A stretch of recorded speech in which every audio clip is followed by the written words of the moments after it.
Hola a todos, muy buenas tardes, espero que estén muy bien. Gracias por conectarse a esta charla del día de hoy, donde vamos a estar hablando y dándole continuidad a una reunión que tuvimos hace un mes, más o menos, donde comenzamos a transitar el camino de la programación en Python. Estuvimos viendo algunos conceptos iniciales, ¿sí? Que ahora vamos a repasar en un ratito brevemente. Y la idea de hoy es, en este encuentro, poder complementar todo lo que estuvimos viendo otra vez con otras herramientas, ¿sí? También introductorias, que nos van a permitir, ¿sí? Ya tener un panorama mucho más completo eh, de muchas de las herramientas que tiene este lenguaje, ¿sí? Así que bueno, antes de comenzar, les acabo de subir acá la charla en adjuntos, ¿sí? Pueden ver ahí al lado del botoncito, digamos, para salir.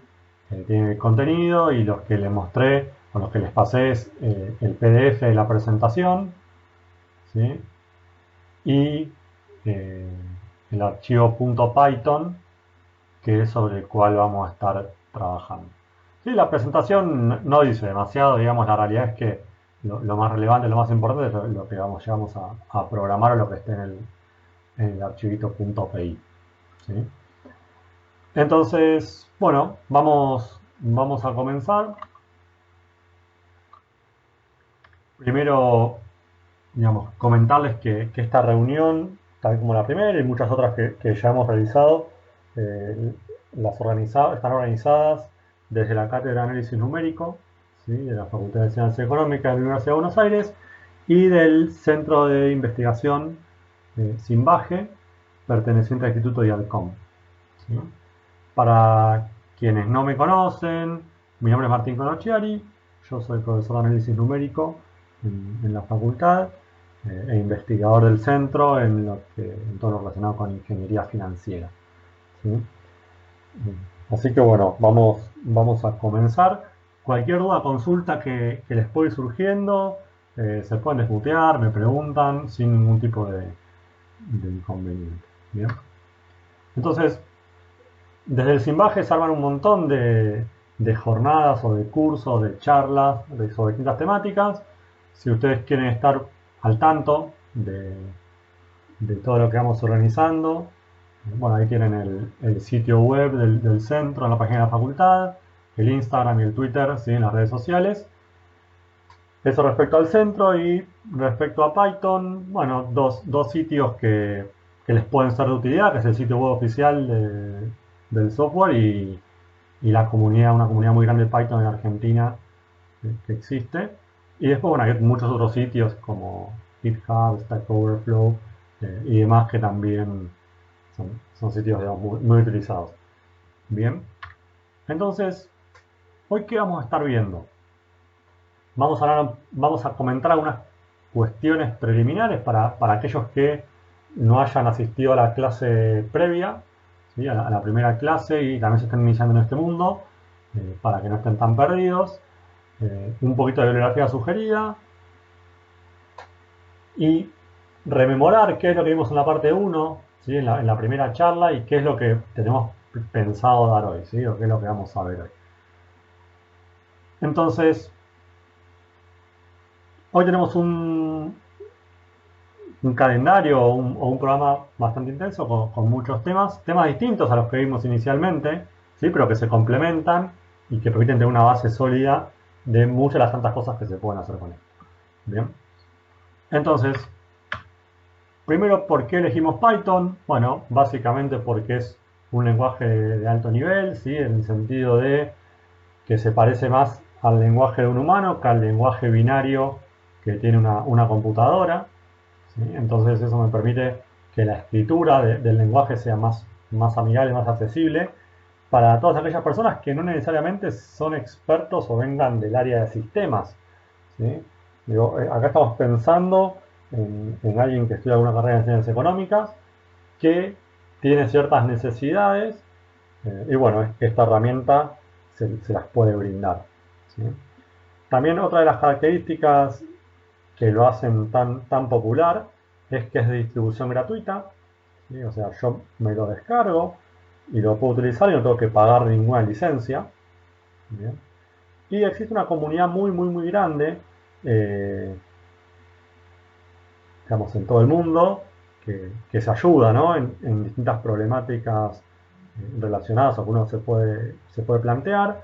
Después hay, existe la posibilidad de que uno pueda programar, ¿sí? Algo que no esté ya implícito en Python y sea incluido, o sea, es open source, ¿sí? O sea, uno puede como incluir sus lenguajes o sus librerías, como tantas otras que existen en Python y que ya vienen preinstaladas, ¿sí? Y que son, o que existen y hay que instalarlas, ¿sí? Python hoy por hoy en el mundo de los datos, en el mundo de los riesgos financieros y no financieros, en la banca tradicional y en la banca no tradicional, en la fintech, se utiliza muchísimo, ¿sí? Entonces eso le hace que sea muy popular, ¿sí? Entonces en este índice de popularidad de una revista muy importante que todos los años, digamos, hace un ranking de popularidad de los distintos lenguajes existentes. Bueno, hoy por hoy Python está número uno, ¿sí? Esto no quiere decir que los otros lenguajes no sirvan, ¿no? Sino que hoy nos estamos enfocando en esto, pero depende cuál sea la necesidad de uno, puede que le sea mejor utilizar otro lenguaje, ¿sí? Porque siempre está la pregunta de ¿qué lenguaje me recomendás? ¿Qué lenguaje me conviene aprender? Y la realidad es que no hay una respuesta única, ¿sí?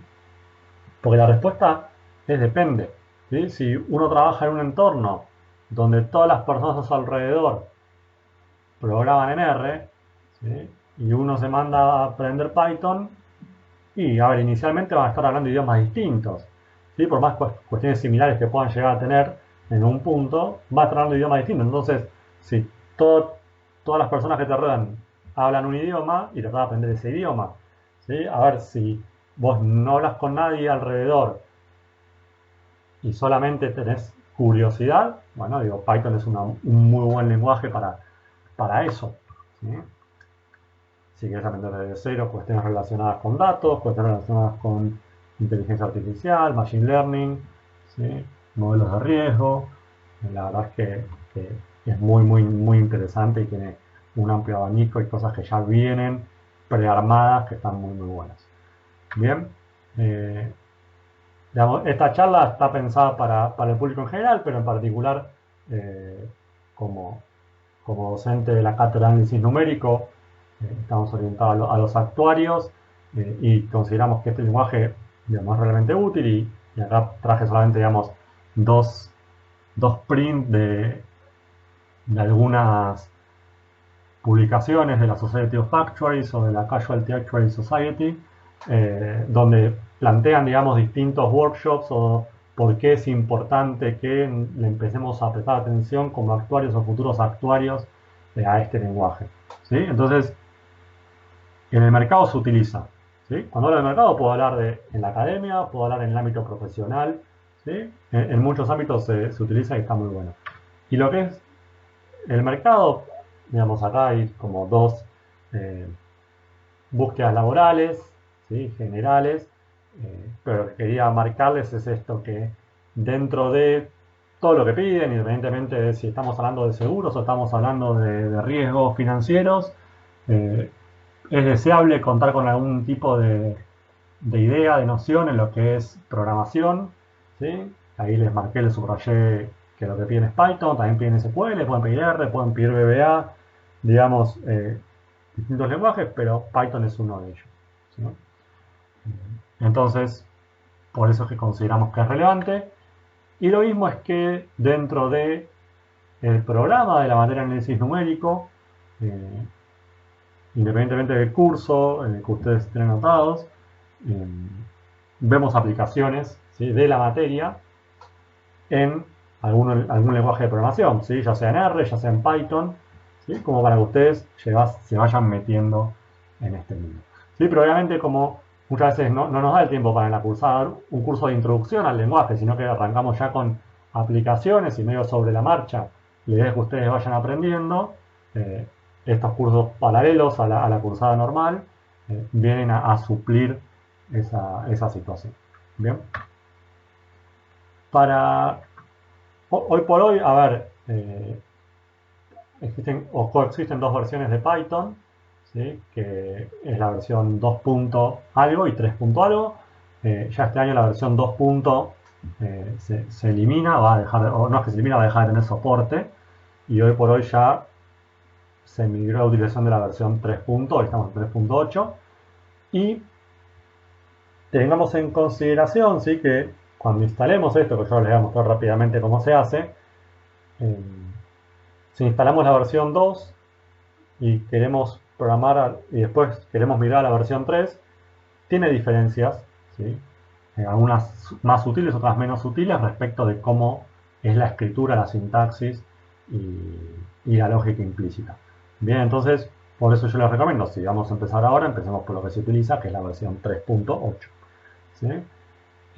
Dentro de todas las variantes especializadas de Python, nos vamos a trabajar con Anaconda, que es una distribución de Python que trae un montón de librerías preinstaladas, bien, trae también interfaces de desarrollo, que es donde nos vamos a poder programar ya también preinstaladas. Entonces nos va a facilitar un poco el camino, ¿sí? Entonces, lo que yo les mencionaba es que la herramienta que necesitamos es un editor de código, ¿sí? Anaconda viene con dos principalmente, uno que es Spider, que es con el cual vamos a trabajar nosotros, y otro es Jupyter Notebook, pero también existen otros como PyCharm, Visual Studio, eh, no sé, Sublime Text, digo, hay un montón, ¿sí? Hay uno que es mejor que otro, va en gustos, ¿sí? Digo, porque el lenguaje subyacente es el mismo, ¿sí? Depende de cuál le gusta a ustedes eligen el que quieran. Bien. Yo, a mí me gusta trabajar con Spider y es el que utilizo, pero de vuelta. Este, el archivito.py que yo pediría, ¿no? Que yo les pasé, lo puedo abrir en cualquiera de los desarrolladores. Bien. A ver, ¿cuál es la diferencia entre un IDE y escribir en un bloc de notas? Bueno, que el IDE nos va a ir marcando con distintos colores las palabras reservadas para el software, nos va a ayudar si tenemos algún error, va a tener algún help, va a tener un montón de cosas que un bloc de notas no tendría. ¿Sí? En eso nos va a ayudar. Sí, es como cuando ustedes se muestran trabajando en R, en general instalan R, pero después terminan trabajando en RStudio, ¿sí? En esa interfaz de desarrollo mucho más amigable que el R puro. Entonces nos vamos a trabajar con Anaconda, ¿sí? Que como les comentaba es una distribución libre y gratuita de Python, que trae un montón de cosas instaladas, ¿sí? Tiene varios IDEs, tiene varias funcionalidades, tiene librerías ya instaladas, entonces nos va a hacer la vida un poquito más fácil. Si ustedes en algún momento ya instalaron Python en sus compus, bueno, desinstálenlo y después instalen Anaconda para no tener problemas de compatibilidad y de dependencias. Bien, es así voy medio rápido porque ya lo comenté en el primer encuentro, pero no está de más mencionarlo acá por si tenemos personas que no participaron el primer día. Bien, para instalar Anaconda acceden a www.anaconda.com, Products, Individual, y descargan la distribución según el sistema operativo. Tarda un ratito en instalarse, tengan paciencia, pero no más que eso. Va a tener que contemplar qué tipo de Windows tiene, no, qué tipo de computadora tiene, si es 64 bits o 32 bits. Eso lo hacen desde Windows, acá con un pequeño tutorial, los 3 pasos simplemente, y no mucho más. Bien, Python en sí, a ver, le dije que es un lenguaje de alto nivel, ¿sí? O sea que lo que nosotros vayamos a programar, lo que nosotros vayamos a escribir, eh, va a ser más parecido a cómo hablamos nosotros, a cómo habla la computadora, pero Python tiene un ecosistema asociado, o sea, no es que es un lugar donde yo puedo programar así solito, sino que yo tengo un montón de librerías, un montón de, de herramientas que ya vienen preinstaladas en la herramienta, en este caso en Anaconda, que me va a permitir hacer distintas cosas. ¿Sí? A ver, nosotros, como estamos hablando de una clase introductoria, vamos a estar teniendo las bases del lenguaje. ¿Sí? Posiblemente en algún otro curso, en algunas otras charlas que tengamos y que vayamos proponiendo desde el centro de investigación, hablaremos de librerías en particular. Pero para comentarles, digamos, esta librería NumPy es una librería que me permite trabajar con arrays, ¿sí? Con vectores. Esta librería Pandas me permite trabajar con data frames. Esta librería Matplotlib me permite hacer gráficos. ¿Sí? Esta librería SciPy me permite hacer cálculos científicos de un montón de métodos numéricos, por ejemplo, están dentro de esta librería. Me permite hacer modelos de Machine Learning. ¿Sí? Digo, tenemos una variedad muy grande, va a depender íntegramente de qué es lo que nosotros vayamos a hacer. ¿Sí? No es que uno va a tener que usar todo, sino que uno va a usar lo que necesite. Bien, pero digo, están NumPy, SciPy, Pandas y Matplotlib, son en general las más usuales, y sobre las cuales hablaremos en un momento. Si ustedes cursaron conmigo, están cursando conmigo numérico, hemos hablado y hemos hecho aplicaciones con la librería SciPy. ¿Sí? Por ejemplo, utilizando NumPy también y haciendo algunos gráficos con esta librería Matplotlib. Bien, esto como para comentarles un poco el contexto general. Si ustedes quieren profundizar en cuestiones más técnicas o leer algún tutorial, bibliografía, bueno, acá les traigo varias, ¿sí? Hay de todo un poco, entonces de lenguaje en general, ¿sí? No tiene aplicaciones, sino que más de la estructura del lenguaje en sí, más duro. Después un librito que tiene ecosistemas SciPy y un librito que está muy bueno, que tiene aplicaciones de Python en finanzas. ¿Sí? Está bastante bueno. Entonces, bueno, acá están este libro que es el de Sluts, es el de Sluts, que es la Biblia de Python, es un libro que es gigante, es muy grande, y este es el libro de aplicaciones en finanzas. ¿Bien? Entonces, con lo que nosotros estuvimos viendo en la primera clase, más lo que veamos hoy, vamos a estar en condiciones de entender muchísimas cosas. ¿Sí? Capaz no de hacer desde cero, ¿sí? O desde cero vamos a tener que buscar bastante, chusmear y demás. Pero sí vamos a poder entender, si leemos un libro de Python de aplicaciones, qué es lo que está haciendo. ¿Sí? Y de vuelta, como todo lenguaje de programación, eh, es, es muy importante el hacer. ¿Sí? Porque muchas veces lo que pasa es que uno entiende, ¿sí? Lo que a todos muchas veces nos pasa, que nosotros si leemos algo que está hecho lo entendemos, pero si lo tenemos que hacer no tenemos idea por dónde empezar. Entonces, ¿cómo pasamos de entender a hacer? Bueno, haciendo, ¿sí? O sea, practicando. Hay una frase que es learning by doing, ¿sí? O sea, se aprende haciendo, le cabe perfecto, digamos, a los lenguajes de programación. ¿Bien? Más allá que tenemos ahora unas cuestiones básicas, la aplicación es bastante importante. Entonces ahora vamos así a ponernos a trabajar. Recuerden sobre qué estuvimos trabajando nosotros la primera clase. ¿Sí? Me voy para atrás un poquito en la presentación. ¿Sobre qué estuvimos trabajando? Primero sobre la sintaxis básica de Python. ¿Sí? Les mostré un poco el entorno de desarrollo en Spider. Les conté también que Python es case sensitive, ¿sí? O sea que distingue entre mayúsculas y minúsculas, cosa que otros lenguajes, como por ejemplo R o por ejemplo VBA, no tienen esa característica. ¿Sí? Después ya les conté que en Python para cada sentencia, para cada lenguaje, no hace falta utilizar los puntos y comas, ¿sí? para darle la indicación a Python de que estoy terminando alguna pequeña línea de código, como si pasa en R, por ejemplo. Después estuvimos hablando de tipos de datos. ¿Sí? Hablamos de datos que pueden ser enteros, que pueden ser float, que pueden ser string, o sea, carácter, cadena de texto. ¿Sí? Hablamos de eso y cómo en Python podíamos identificarlos, ¿no? Y cómo podíamos concatenar números con números, letras con letras, letras con números, ¿sí? Y cómo podíamos operar con los distintos tipos de datos, qué restricciones teníamos Bueno, ahí vemos los operadores de mayor, de menor, de igualdad, de asignación. ¿Sí? Dijimos que el igual en Python es el de asignación y el igual igual es el de validación, de si existe exactamente una igualdad o no. También en tipo de datos vimos los booleanos, ¿sí? Aquellos que toman valores verdaderos o falsos, ¿sí? Como si fuesen una distribución de Bernoulli. Bien. Y después estuvimos hablando de dos tipos de estructuras de datos, que son las listas y son las tuplas. ¿Sí? Y habíamos dicho que la diferencia entre una y otra era no solamente cómo es que se construía una lista, o cómo se construye una tupla, ¿sí? La lista la construíamos, ¿sí? Utilizando las llavecitas estas. Eh, en cambio, las tuplas las construíamos a partir de paréntesis. ¿Sí?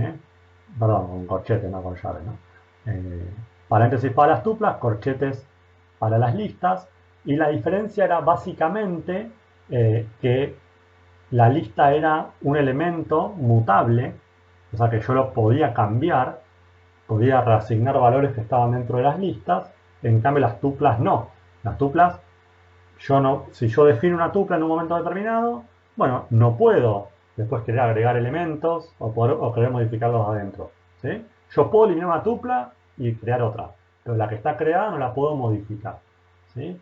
Entonces dijimos que la tupla tiene esa restricción, pero tiene como positivo que si yo sé que hay una determinada cantidad de elementos que se van a mantener inalterados a lo largo del tiempo, la tupla es, en términos de procesamiento, mucho más eficiente que la lista, ¿sí? Porque Python, cuando vos definís una tupla, ya sabe que es un elemento inmutable. Entonces no se va a preocupar para ver si la redefiniste o hiciste alguna cosa.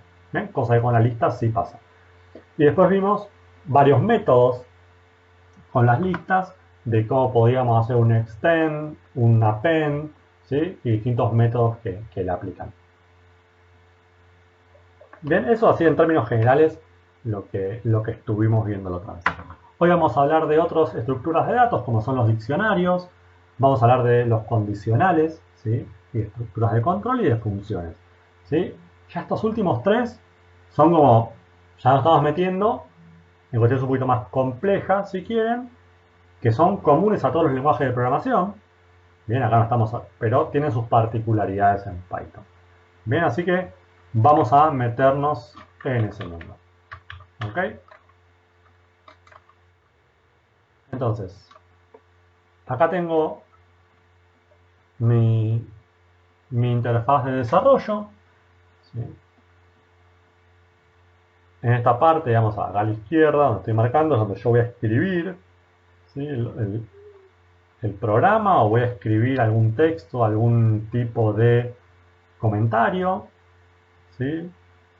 Recuerden que los comentarios los podemos iniciar con tres comillas, ya sean tres comillas dobles o tres comillas simples. Voy a andar un poquito acá para que se vea mejor. Después vamos a tener este sector donde se van a ir asignando o generando las variables, donde voy a tener el help, donde se van a generar gráficos en caso de que yo los hiciera. Y después vamos a tener la consola donde nos va a ir mostrando si se está corriendo esto adecuadamente o no, si nos tiene algún error, los resultados particulares que podemos ir obteniendo. ¿Sí? Entonces, nosotros, la clase pasada, hablamos de estructuras de datos, ¿sí? De estructuras atómicas, ¿sí? Donde vimos los distintos tipos de elementos, ¿sí? Únicos que existen en Python. Hablamos de estructuras nativas, ¿sí? Dentro de estructuras nativas hablamos de listas y de tuplas, ¿sí? Que fue lo que yo mencioné antes. Y hoy, bueno, vamos a hablar de diccionarios y de algunas cositas más, ¿sí? Que ya vamos a arrancar a trabajar. Como primera medida, vamos a hablar de los sets, ¿sí? Los sets también, si quieren, son estructuras nativas de Python que me van a permitir representar un conjunto de elementos. ¿Sí? Yo, dentro de un set, ¿sí? Puedo poner lo que yo quiera. ¿Sí? No tengo problema con eso. Pero el set lo que tiene de particular, ¿sí? Es que cada elemento va a ser único. ¿Sí? Yo podía crear una lista, por ejemplo, que llame lista 1, que la voy a definir como 0, 1, 2, 3 y 4. ¿Sí? La corro la lista ahí con F9. Voy a variables, si tengo la variable lista 1, ¿sí? Que tiene 5 elementos. Pero yo podría generar otra lista que sea, la voy a pisar, ¿no? Se llama lista 1, que diga 4, 4, 4. O sea que el 4 se repita varias veces. ¿Sí? A diferencia de una lista, un set, ¿sí? Tiene la particularidad de que no me va a permitir, ¿sí? No va a permitir que los elementos se repitan. ¿Sí? Cada elemento va a ser único. Vos pon lo que quieras, pero cada elemento va a ser único. Bien, entonces yo un set, ¿sí? Lo puedo definir de varias maneras. ¿Sí? O de dos maneras principalmente. Una es con la función set, ¿sí? Y dentro de este set yo puedo poner una lista. Bien, entonces supónganse que yo hago, pongo la lista 0, 1, 2, 3. Bien, y a esta set lo voy a llamar set 1. ¿Sí? Set 1 es igual al set de esta lista. Entonces corro F9 y se generó set 1. Y fíjense esta particularidad, ¿no? De este set, que me dice que el tipo es set, que tiene 4 elementos. A diferencia de la lista que está entre corchetes, el set está entre llaves. ¿Sí? Primera diferencia. Entonces, acá no vemos ninguna diferencia entre este set versus una lista normal, que se llame lista 2, donde yo ponga estos elementos, ¿no? 0, 1, 2, 3. Es una lista que tiene los mismos valores que tiene este set. Ok, pero supónganse lo siguiente. Si yo hago esto, ¿sí? Fíjense, el 3, ¿qué pasa con el 3? Está repetido dos veces, ¿no? Si yo a esta lista, porque esto es una lista, ¿no? 0, 1, 2, 3, 3 es una lista, le aplico la función set, ¿qué va a pasar con esto? Me va a eliminar o me va a quitar los duplicados, ¿no? Por decirlo de alguna manera. Entonces, cuando yo corro esto, set 1, fíjense cómo se definió set 1. 0, 1, 2, 3. O sea, no me cambió nada. ¿Sí? De hecho, yo puedo definir el set de esta manera, ¿sí? O el set lo puedo definir de esta manera, entre llaves directamente. ¿Sí? Este set que se llama S2 es 1, 2, 3. ¿Sí? Aprieto F9 y fíjense, ahí se generó un set llamado S2 que tiene 3 elementos. Entonces, o lo genero entre llaves, ¿sí? O genero una lista entre corchetes, primero para generar lista, después entre paréntesis y le aplico la función set. Yo podría, si quisiera, decir set de lista 1 y aplicarle la función set ¿a qué? A lista 1. Lista 1 ¿qué era? 0, 1, 2, 3, 4, 4, 4, 4. Si yo le aplico la función set a lista 1, me queda 0, 1, 2, 3, 4. O sea, que se queda con los elementos únicos. Bien. Yo con estos sets, ¿sí? puedo operar. ¿Sí? No tengo limitación en ese sentido. Y vamos a ver algunas operaciones que se pueden hacer con esto. Yo puedo definir dos sets de esta manera. ¿Sí? Digo, el set S1, S2, es el nombre de las variables, va a ser igual a 1, 2, 3 entre llaves, 2, 5, 6. Entonces lo que estoy diciendo es que S1 toma estos valores y S2 toma estos otros valores. ¿Sí? Entonces si yo corro F9, se genera el set S1, el set S2, 1, 2, 3, 2, 5, 6. Bien. Entonces yo puedo operar con estos sets. Por ejemplo, si yo quisiera la intersección, o sea, qué valores se repiten en los dos sets. Yo acá tengo 1, 2, 3 y acá 2, 5, 6. Bueno, el valor que se repite es 2. Bueno, si yo hago S1 ampersand S2, o sea, la intersección, y corro, fíjense que me aparece acá un 2. ¿No? En la consola me aparece un 2, ¿sí? Que es la intersección. Bien. Después yo puedo unir, ¿sí? Ambos sets.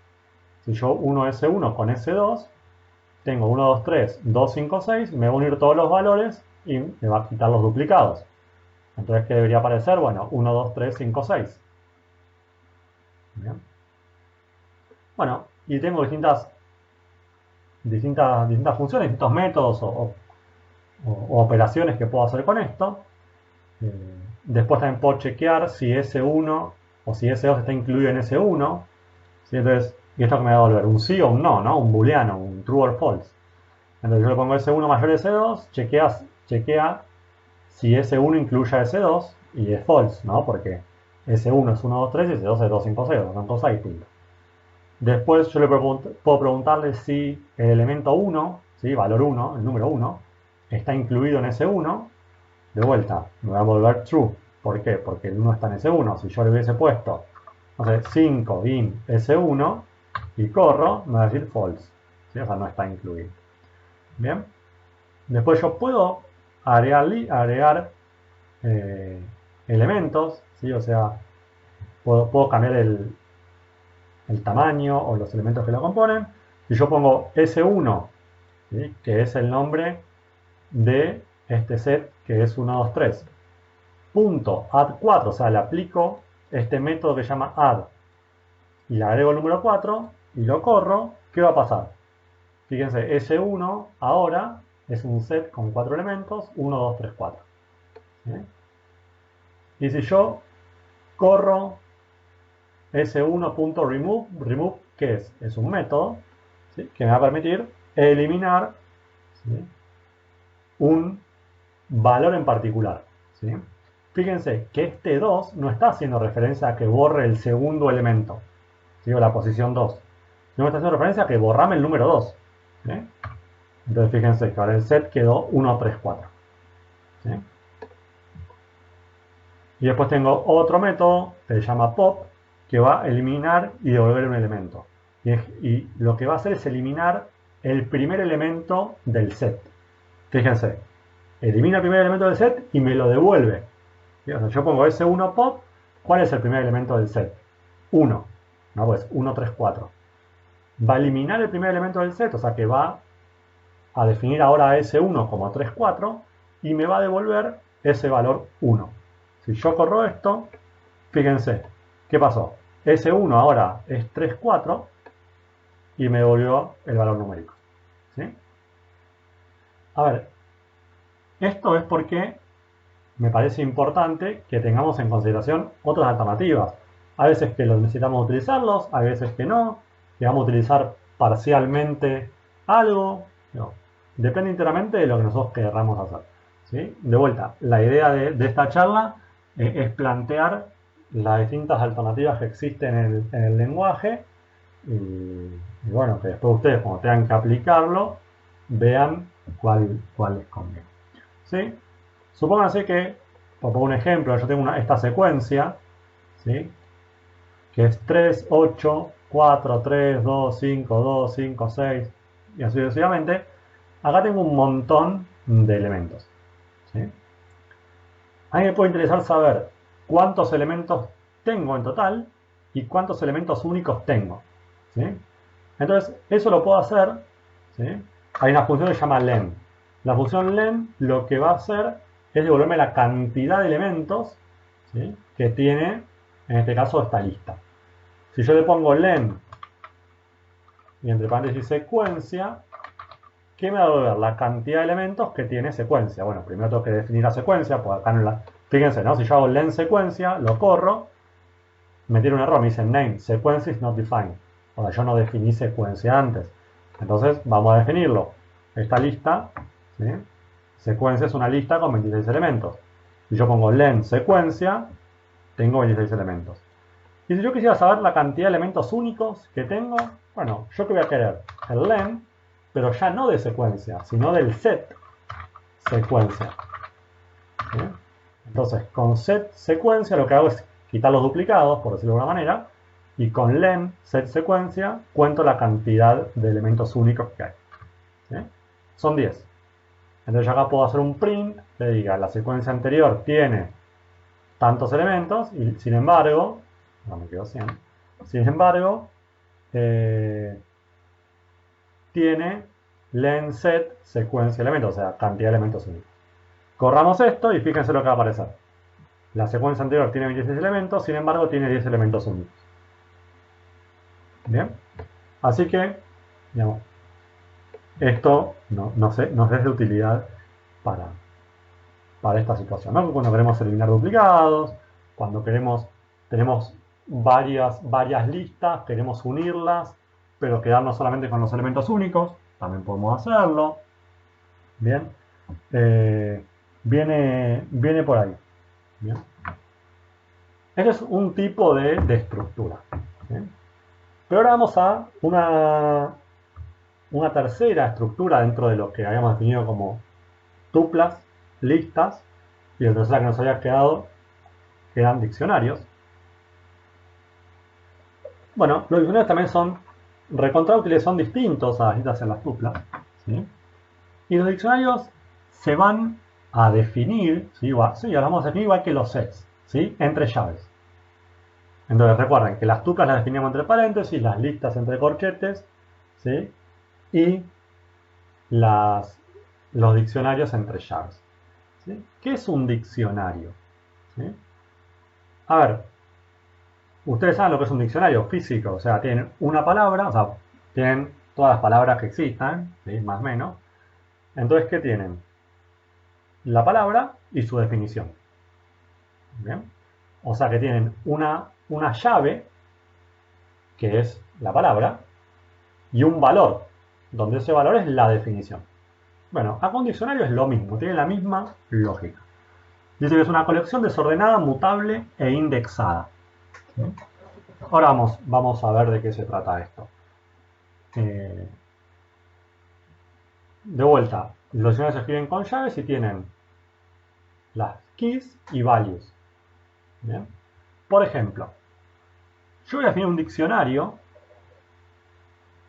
que va a tener 3 keys. Una es la marca de un auto, otro es el modelo y otro es el año de fabricación, por decir algo.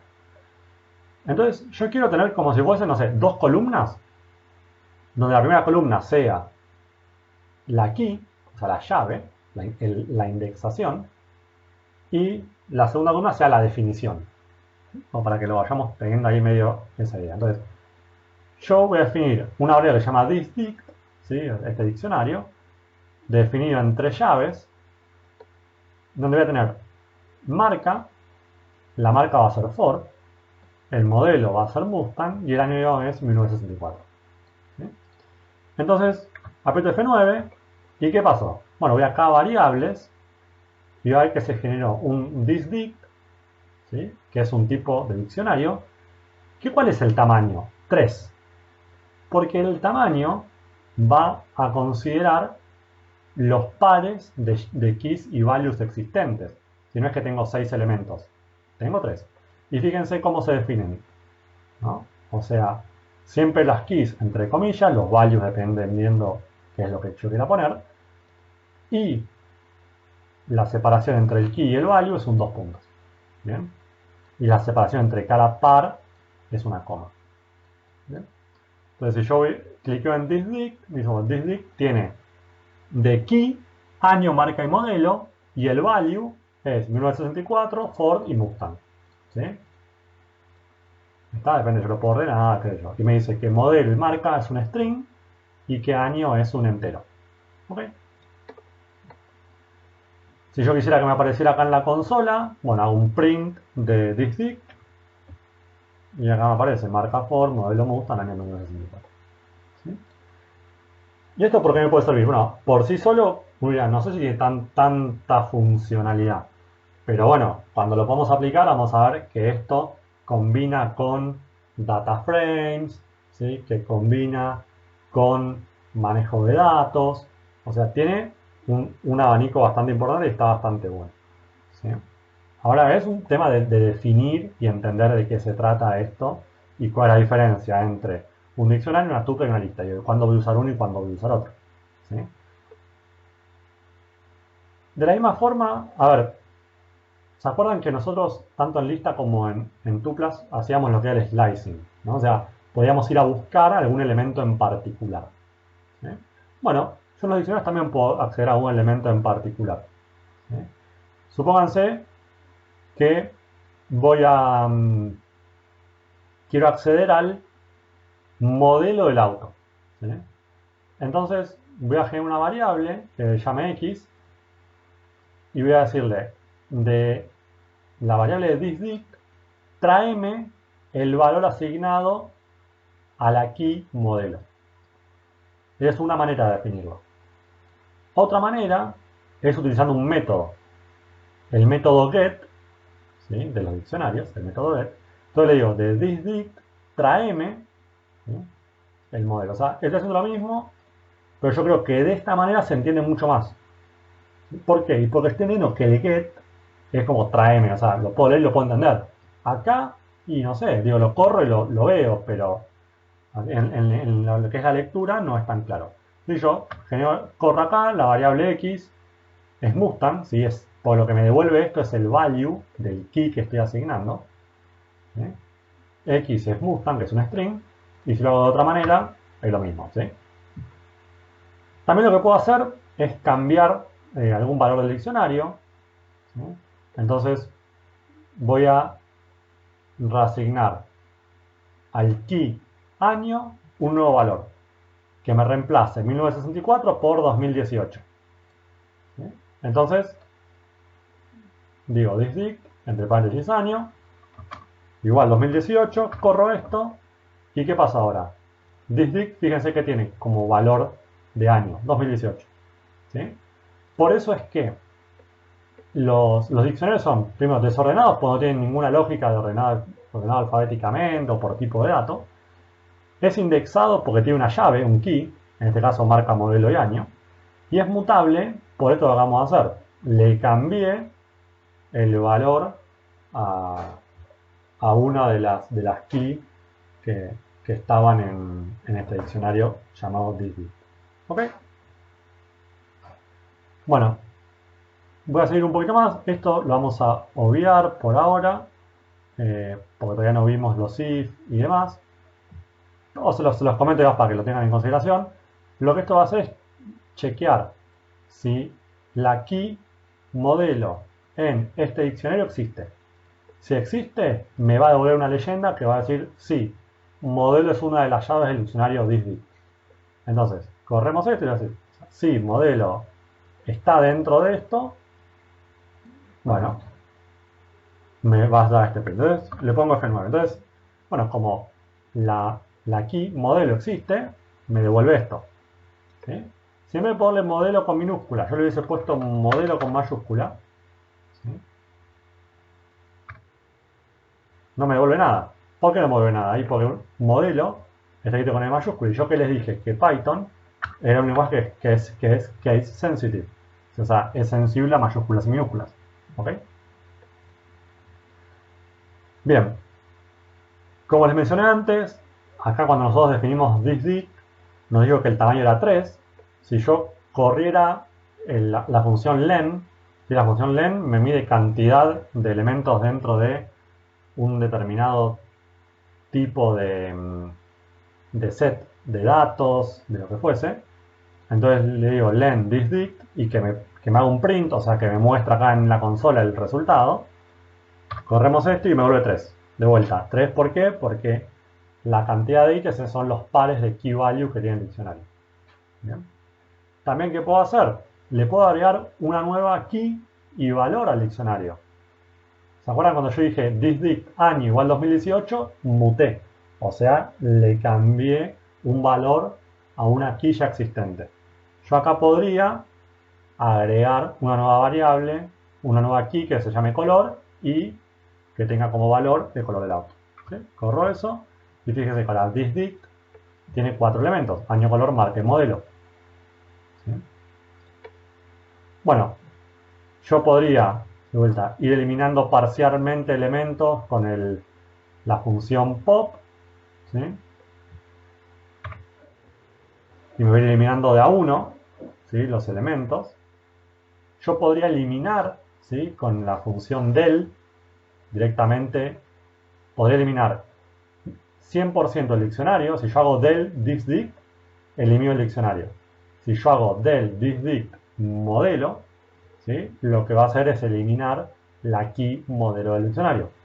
Si yo corro esto, me va a tirar un error, o es lo que espero. Me dio un error, me dice key error modelo. ¿Por qué? ¿Qué pasó? Cuando yo hice el pop modelo, me eliminó el key modelo. Y yo acá te estoy diciendo, eliminame de vuelta modelo. Y puedo decir, no existe, porque ya lo eliminaste antes. ¿Sí? Entonces estas son dos maneras de eliminar. ¿Sí? Con el del o con el pop. ¿Bien? De esta manera, yo elimino directamente thisdict. ¿Sí? Del thisdict, fíjense que desapareció acá, ya no existe más. ¿Bien? Yo la tengo ordenadas por orden alfabético, uno podría ordenarla por tipo o por tamaño, pero me gusta por orden alfabético porque es más fácil de rastrear las variables. ¿Sí? Entonces, uno podría vaciar el diccionario, podríamos generar un nuevo diccionario nuevo, o regenerarlo. Bien. Ahí genero el diccionario y vacío el diccionario. Entonces, fíjense que thisdict ahora me quedó vacío. Y yo podría, si quisiera, rellenarlo. Agregarle el key color y la variable azul. ¿Sí? Bueno, y así distintos métodos, que acá hay algunos más para que ustedes después miren con paciencia. Bueno, yo podría generar diccionarios anidados. ¿Bien? Entonces, tengo varias alternativas. Si yo, supónganse que tengo varios diccionarios y quiero anidarlos. ¿Sí? O sea, que me quede en un único diccionario los tres diccionarios que yo tenía por separado. Entonces yo puedo generar un único diccionario acá que tenga este primero, este segundo y este tercero. ¿Sí? Fíjense que cada diccionario está generado entre llaves. ¿Bien? O podría generar tres diccionarios por separado. ¿Sí? Este primero, este segundo y este tercero. Y después, directamente, decir, este diccionario, que se llama familia 2, ¿sí? ¿Cómo va a estar integrado? Va a estar integrado por este diccionario y este diccionario. ¿Sí? Distintas maneras de hacer lo mismo. Entonces, si yo corro esto, ¿qué tengo? El diccionario hijo 1, hijo 2, hijo 3 y el diccionario familia 2. ¿Bien? Donde familia 2 es un diccionario compuesto de tres diccionarios. A diferencia, no sé, de hijo 1, que es un diccionario con dos elementos, uno que es un entero y otro que es un string. Es un diccionario de diccionarios. ¿Okay? Pero ustedes solamente vieron y dicen, che, la verdad es que armar un diccionario de esta manera es medio volante, medio engorroso. Tener que definir el key y el value, separados con coma, los dos puntos y demás. Entonces, yo tengo una función que se llama dict. ¿Sí? Esa función dict me permite crear o construir diccionarios. ¿Sí? Entonces, yo voy a generar una variable que se llame thisdict2, donde me hago un diccionario, donde yo qué le voy a poner el key igual a tal value, este key igual a este value y este key igual a este value. O sea que esta manera, ¿sí?, de armar un diccionario es lo mismo que hacerlo de esta manera acá. Y claramente, o al menos a mí me parece que esta manera es mucho más cómoda. ¿Sí? Es lo mismo cuando dijimos antes, yo un set lo puedo generar con llaves o lo puedo generar con la función set. Bueno, si tengo una función, a mí me conviene no complicarme, y listo, ¿no? Entonces, thisdict2 es este diccionario, de vuelta que tiene tres elementos. ¿Ok? Bueno, acá tienen varios métodos para diccionarios. Y ahora vamos a ver cómo podemos juntar las cosas.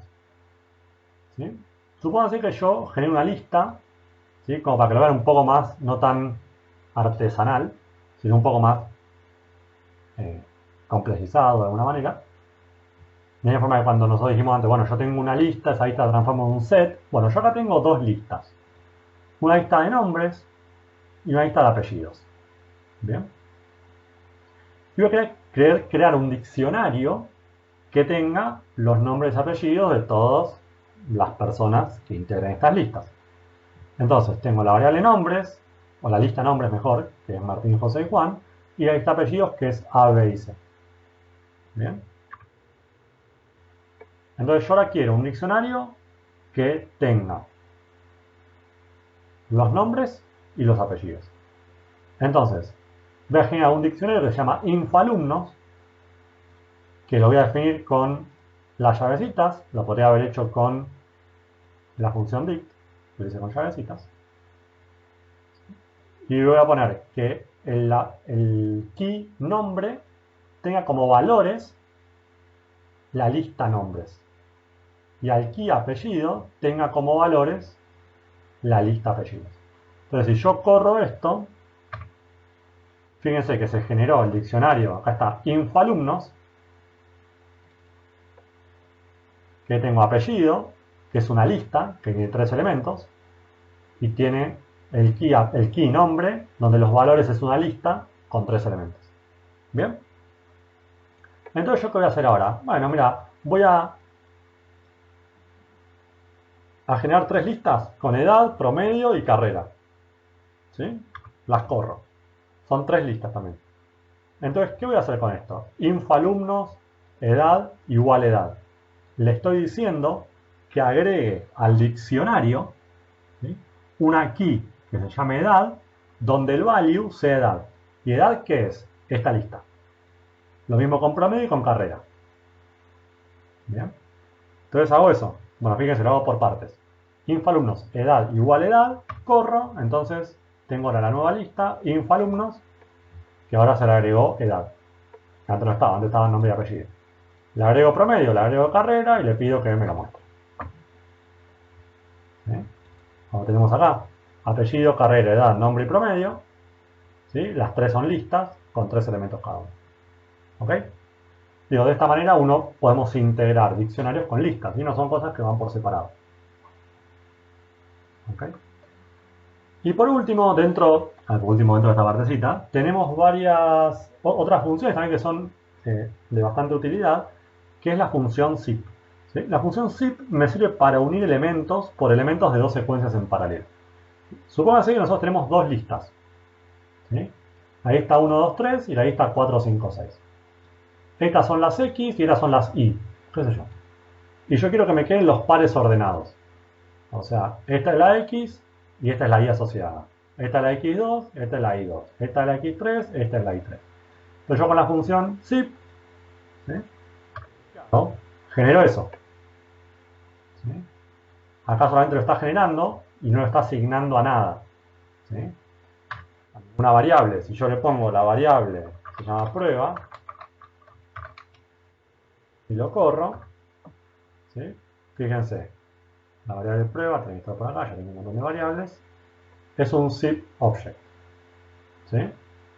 Digo, no me lo va a mostrar, pero sí sepamos qué es lo que está haciendo, ¿no?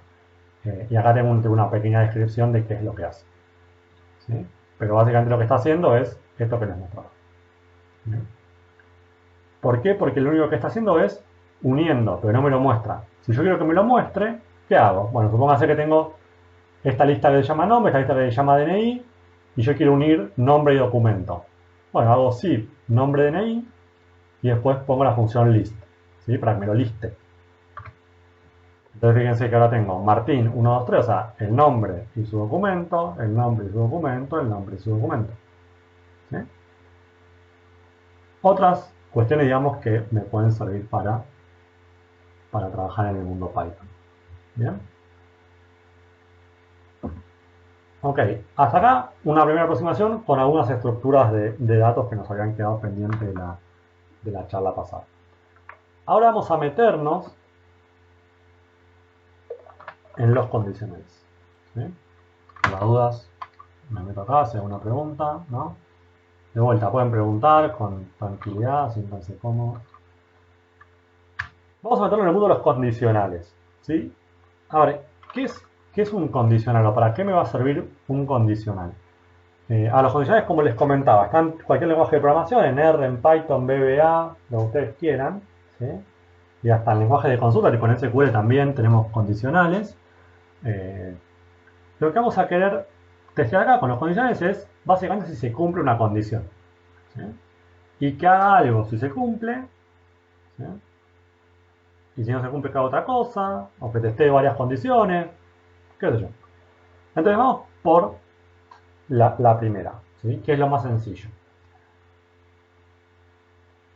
A ver, esta misma condicional es como la función si, que ustedes capaz ya conocen en Excel, ¿sí? Si una prueba lógica es verdadera, hace una cosa, si no hace otra. Es lo mismo, es muy parecido. Solamente que en vez de usar una función que ya viene preestablecida en Excel, acá le estamos nosotros programando. Entonces, vamos con la lógica implícita. Entonces, ¿cómo se escribe? If, ¿sí? El if statement, solito, ¿eh? Acá todavía no me estoy complicando. El if statement es if. Voy a testar una expresión y qué es lo que hace, o qué es lo que tiene que hacer si se cumple este if. ¿Bien? En términos de este diagrama, testeo una expresión. Si es verdadero, hace lo que diga el cuerpo del if. Si es falso, no hagas nada, date para afuera. ¿Ok? ¿Cómo es la escritura? Bueno, if, expresión a testear, dos puntos, el cuerpo del if. Y fíjense que acá hay una indentación, ¿eh? Un espacio. Entonces, fíjense, yo voy a escribir if, no sé, A mayor que B y aprieto Enter. Automáticamente,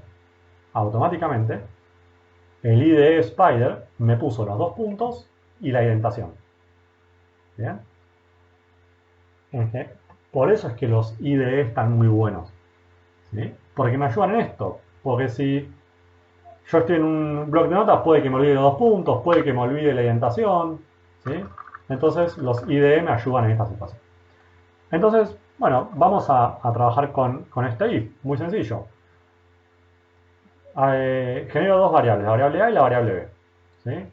A vale 34, B vale 20. O sea, este igual es una asignación. ¿Sí? El operador asignación. ¿Sí? Entonces digo, A es igual a 34, B es igual a 20. Listo. Lo corro esto. Y fíjense, tengo A es un entero que vale 34, B es un entero que vale 20. Entonces voy a testear. Si B es mayor a A, hace un print que diga B es mayor que A. Si eso no sucede, no va a hacer nada. Entonces, acá ¿qué debería pasar? No debería pasar nada. ¿Sí? ¿Por qué no pasa nada? Y porque A es mayor que B. Ahora bien, acá a A le voy a poner el valor 50. ¿Sí? La vuelvo a correr, la vuelvo a asignar y corro este if. Aprieto F9 y ahora sí aparece B es mayor que A. ¿Por qué? Y porque B es mayor que A, se cumple la condición. ¿Sí? Y al cumplirse la condición entonces, hace lo que tiene que hacer. Ese es el primer if, ¿sí? Así bien sencillito. Vamos al if else, ¿eh? Donde yo le digo, que es el más conocido solamente por ustedes por Excel, si quieren, donde yo voy a testear una condición. Si esa condición es verdadera, va a hacer una cosa. Caso contrario, o sea, else, hace otra. Entonces, if, expresión a testear, dos puntos. Body del if, o sea, si es verdadero lo que estoy testeando, hace esto. Caso contrario, hace esto. ¿Sí? En términos de nuestro gráfico es testeo la expresión, si es verdadero, hace lo que diga el cuerpo del if, si es falso, hace lo que diga el cuerpo del else. El cuerpo del if o el cuerpo del else es lo que viene después del if o después del else, ¿no? O sea, después de los dos puntos, básicamente.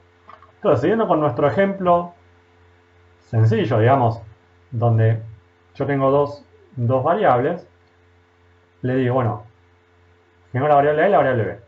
¿Sí? 34 y 20, igual que antes. Entonces le digo, si B es mayor que A, printea, acá en la consola, B es mayor que A. Caso contrario, else, hace un print de B no es mayor que A. ¿Sí? Entonces si yo corro esto, me va a decir B no es mayor que A. ¿Ok? De vuelta, yo escribo if B mayor que A, le doy enter, ¿sí? Automáticamente me puso los dos puntos, y yo le pongo, no sé, hola, lo que sea. Cuando pongo el else, ¿sí? Fíjense, yo apreté enter, puse el else, apreté enter y automáticamente me puso los dos puntos. ¿Sí? Entonces, le pongo print, chao. ¿Y qué es lo que está pasando acá? A ver, lo voy a correr, ¿eh? Dice invalid syntax. A ver, yo lo corrí, ya sabía que iba a tener error. ¿Por qué sabía que iba a tener error?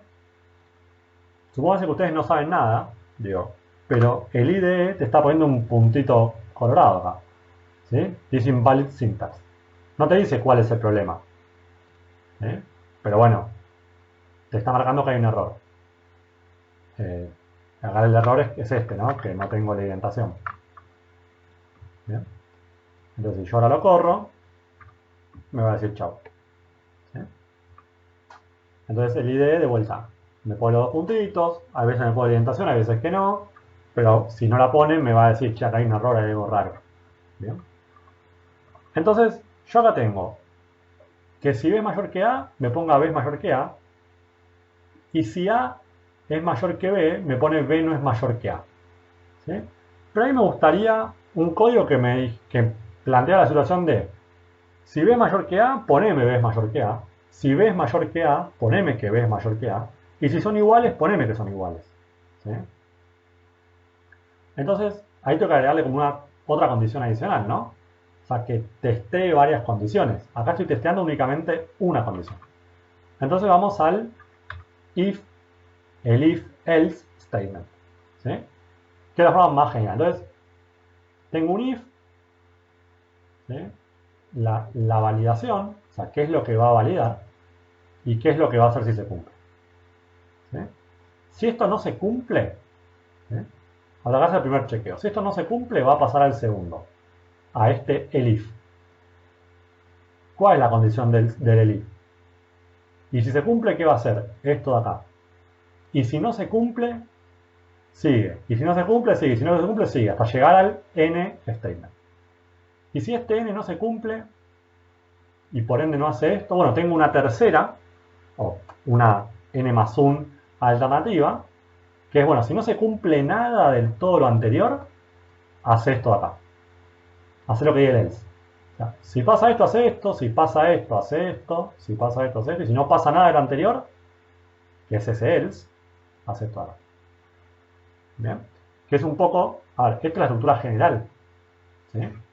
de lo que yo venía planteando. Entonces voy a testear una expresión. Si es verdadera, listo. Hago lo que diga el body del if. O sea, esta primera situación.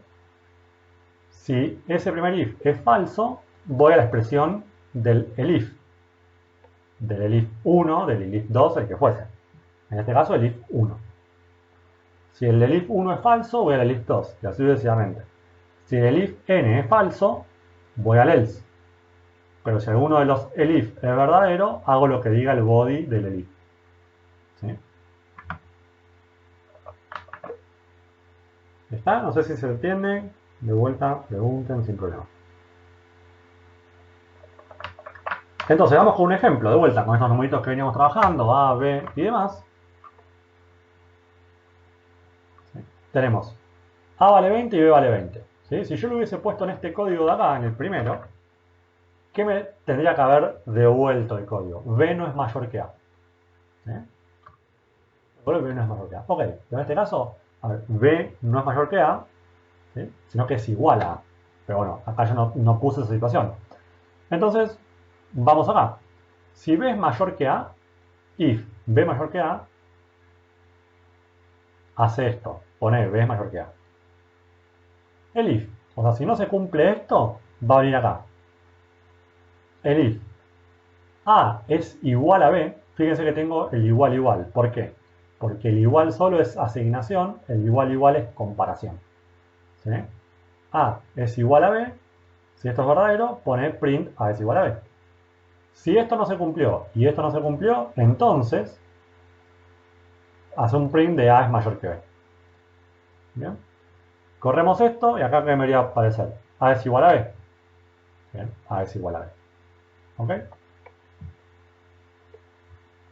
No tiene mucha más vuelta, pero digo, estas estructuras que son las iniciales son recontra importantes. Digo, si arrancamos queriendo hacer algo muy sofisticado sin conocer las bases, y va a salir mal esto, ya lo sabemos. Tenemos dentro del if algunas cuestiones adicionales, por ejemplo, el statement pass. ¿Sí? El pass lo que va a hacer es testear una condición y no hacer nada. ¿Sí? Entonces, supónganse que yo asigno el valor de la variable x menos 20. Entonces yo quiero determinar el valor absoluto de x. ¿Bien? El valor absoluto de x. Si x es mayor a 0, si x es positivo, y yo quiero el valor absoluto, y no voy a querer que haga nada. Porque si ya es positivo, el valor absoluto me va a tener trayendo el positivo, ¿no? Digo, no hago nada. Caso contrario, multiplicar el valor de x por menos 1. ¿Sí? Entonces acá x vale menos 20. Entonces, voy acá. ¿X es mayor que 20? No. Entonces, como no es mayor que 20, no le doy bola al pass. Voy a pasar al else. ¿Y el else qué hace? Va a multiplicar el valor por menos 1. Y va a decir que la variable x es igual a x por menos 1. Poner x por igual menos 1 es lo mismo que poner x es igual a x por menos 1. ¿Sí? Es una manera más corta de escribir las cosas, ¿sí? Que se usa muchísimo. ¿Bien? Una cuestión de no estar escribiendo tanto. Entonces, corro esto y que me doy el valor de x, ¿no? ¿X cuánto vale? 20. Bien. Si x fuese 20, ¿qué pasaría? Si x es 20, le voy a decir no hagas nada. Porque ya es positivo, ya estás haciendo lo que yo quiero que hagas. Entonces no labures innecesariamente. Bueno, si yo lo corro, le voy a poner 15 para que vean que para ese valor. 15. O sea, este pass lo que hace es, bueno, no hace nada, básicamente. Y ahora les traigo otra manera, ¿sí? Una manera distinta de escribir el if. Yo no sé cuántos de ustedes conocen, digamos, algo de opciones, pero no importa demasiado. En opciones tenemos lo que es el strike price, ¿sí? Y el precio de ejercicio. El precio de ejercicio, el strike, ¿sí? El precio de ejercicio y el precio de cotización. ¿Sí?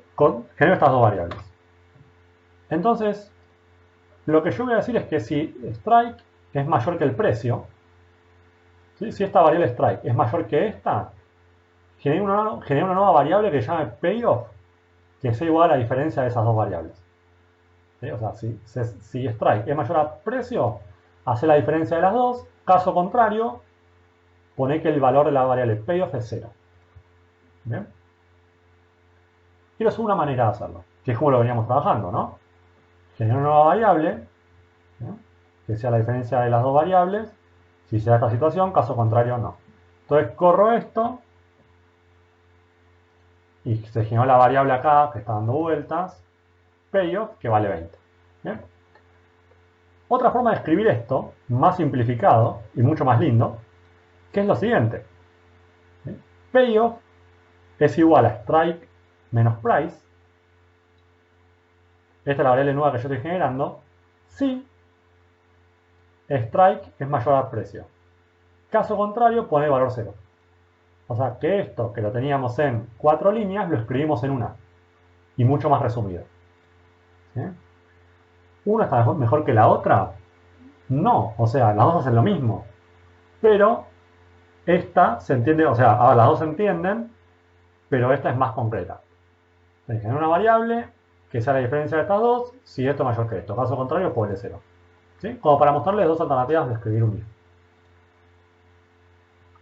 ¿Ok? Ahora bien, si empezamos a meter el if y demás, bueno, hagámoslo paso a paso para que no nos mareemos. Bien, estos son los condicionales. El if. If, else, if, el if, else. ¿No? Vamos a meternos ahora con las estructuras de control. Nos quedan dos grandes temas, que son las estructuras de control y las funciones. Bien.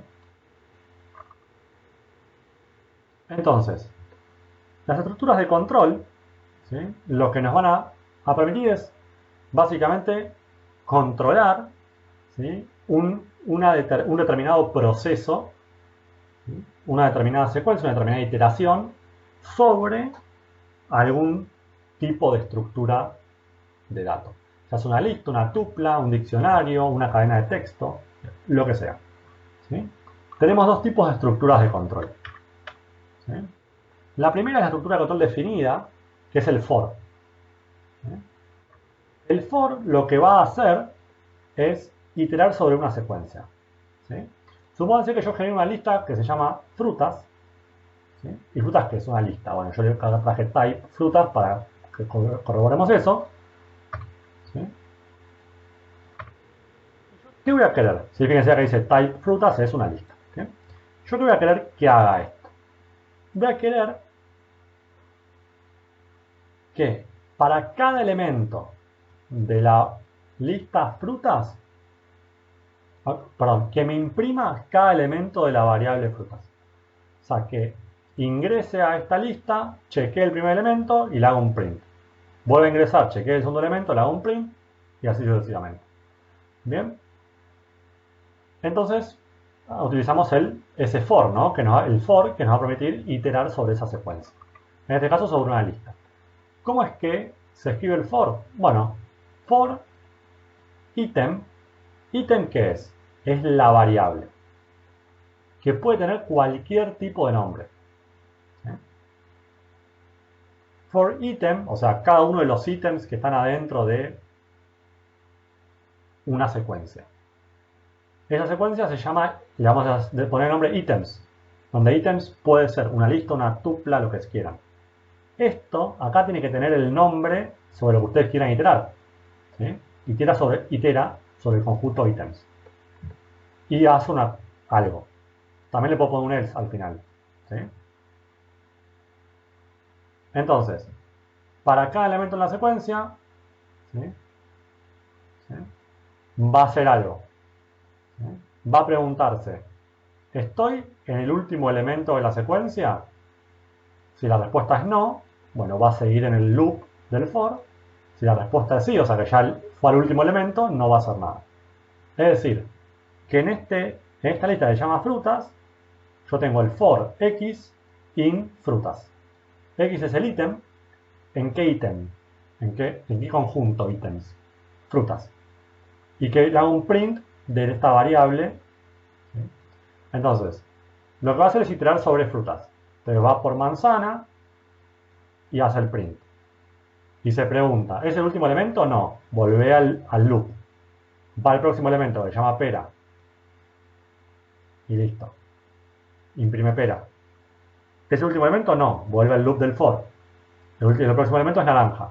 Lo imprime. Y se pregunta después de haber hecho la impresión, ¿es el último elemento? Sí. Entonces no hace nada. ¿Por qué? Porque yo acá no le puse un else. Si le hubiese puesto un else, podría haber agregado otra cosa. ¿Bien? Entonces, ese es el razonamiento del for. Yo le puse la variable x, pero podría haberle puesto la variable perro, qué sé yo, cualquier cosa. Y que me imprima perro. ¿Sí? Pero lo que les quiero mencionar es que lo más usual es ponerle i.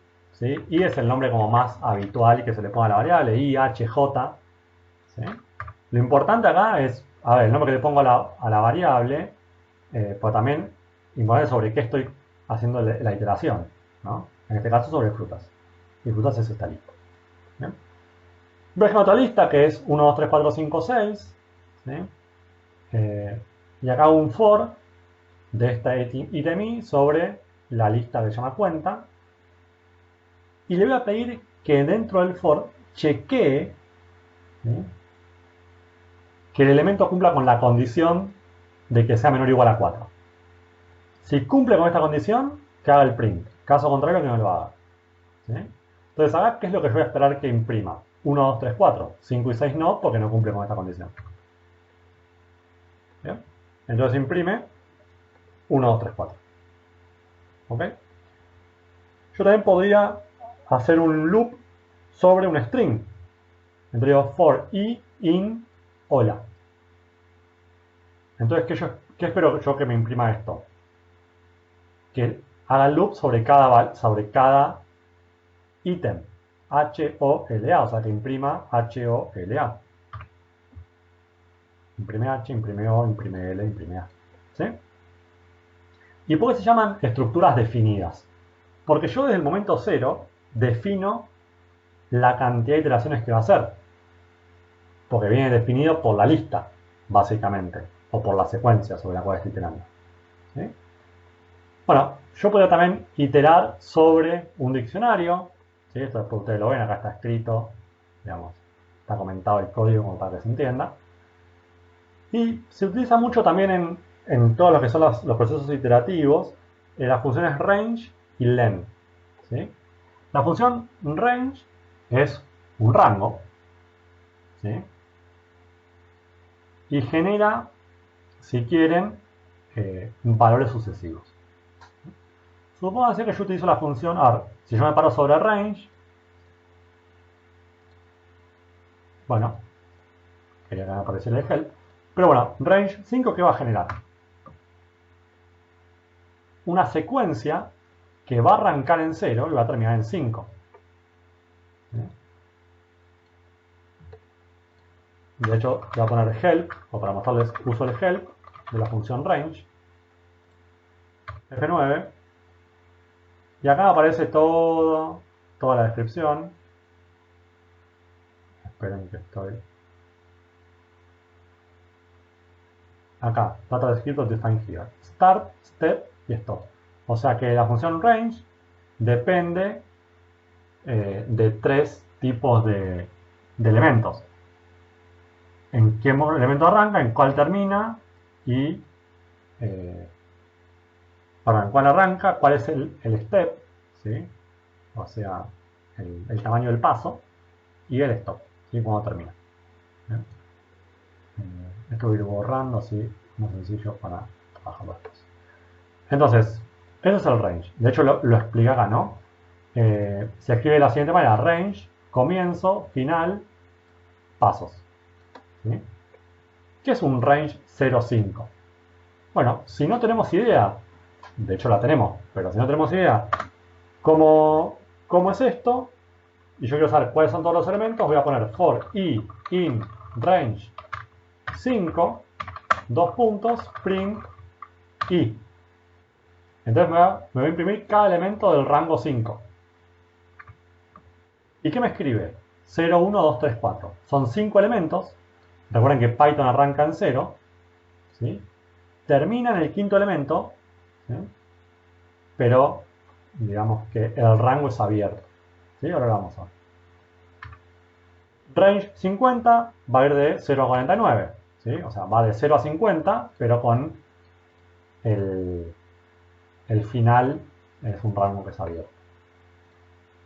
Yo podría generar una variable que se llama n, que sea el len del range 50. ¿Sí? ¿Y cuál es el len del range 50? Es 50. O sea, la cantidad de elementos que tiene el range 0 a 50 es 50. ¿Por qué? Y porque va de 0 a 49 ambos inclusive. ¿Sí? Y acá lo que hago es hacer un print de cada uno de los elementos de range n, donde n es esta variable. ¿Sí? Bien, fíjense que me hace el print de 0 a 49 inclusive. Bien, yo podría generar un range que sea de 5 a 8, o sea, que arranque en 5 y termine en 8. ¿Sí? Entonces, es decir, por cada elemento en el rango 5 a 8, imprimime el valor, ¿sí?, del rango y también su potencia al cuadrado. Su potencia cuadrada, mejor dicho. Entonces, ¿qué me imprime? Dice, bueno, el primer valor del rango, ¿cuál es? 5. Entonces imprime 5 y 5 al cuadrado. 25. 5 y 25. Después, ¿es el último elemento? ¿El 5? No. Entonces vuelve al loop. ¿Cuál es el próximo elemento? 6. ¿Por qué? Porque el que le sigue es 6. Por defecto el step es 6. Entonces, me va a imprimir el 6 y la potencia cuadrada de 6. 36. Próximo elemento, 7. Me va a imprimir 7 y 7 al cuadrado. Y va a preguntar, ¿es el último elemento? Sí. ¿Por qué? Porque va hasta 8, pero este es un rango que es abierto. O sea que 8 no está dentro del intervalo. ¿Bien? Intervalo cerrado. Bueno, esta es una alternativa con donde yo pongo el inicio y el final. Acá solamente estaba poniendo el final. Arrancaba en 0 por default con un step de 1. Acá yo estoy generando un inicio, un final y el step. O sea que yo voy a pedir que me imprima todos los num de este rango que va de 5 hasta 26 de 5 en 5. O sea que me voy a imprimir el 5, el 10, el 15, el 20 y el 25. Eso es lo que yo espero. Lo corro. 5, 10, 15, 20, 25. Si yo hubiese puesto acá 25, ¿sí? ¿Qué pasaría? El 25 no me lo va a correr. ¿Por qué? Porque el 25 no está incluido en el rango. Entonces, bueno, acá vimos cómo le metemos un step adicional. ¿Sí? Bueno, otra manera, otra cosita que le podemos agregar a esto es lo siguiente. Voy a generar una variable inicial que se llama resultado, que va a tomar el valor 0, y otra variable que se va a llamar n, que es 5.